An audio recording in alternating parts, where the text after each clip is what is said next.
One of my interests in the world, as Mahdi Shaheeb Sher, is President Putin.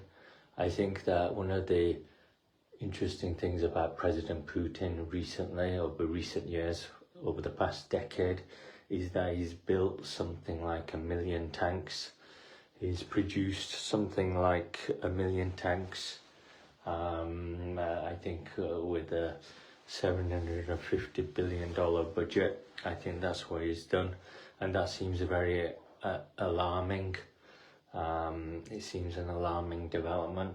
I don't think countries find the need to have to develop so many tanks, but President Putin does find a need to develop 1 million tanks with $750 billion of a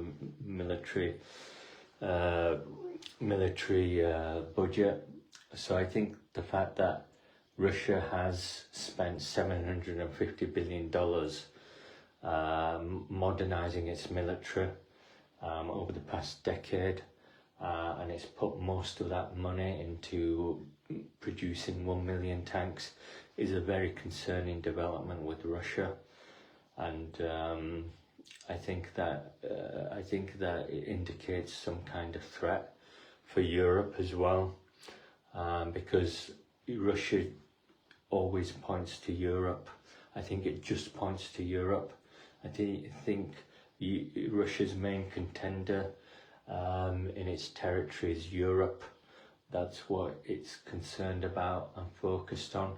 So I think there is a threat of 1 million tanks against Russia, against Europe by Russia. And I think it's under the orders of President Putin. He seems to be very authoritarian, more so than in the past. I think he's more authoritarian than maybe compared to the past. So I think he has some kind of grievance with the West. I think he's isolated from the West. He's been isolated from the West for 20 years.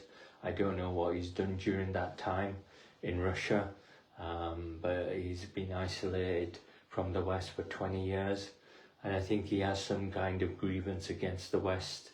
So the fact that he's developed 1 million tanks over the past decade, and he has maybe bad relations with Europe, is a very serious concern in the world. And that's one of my concerns about President Putin.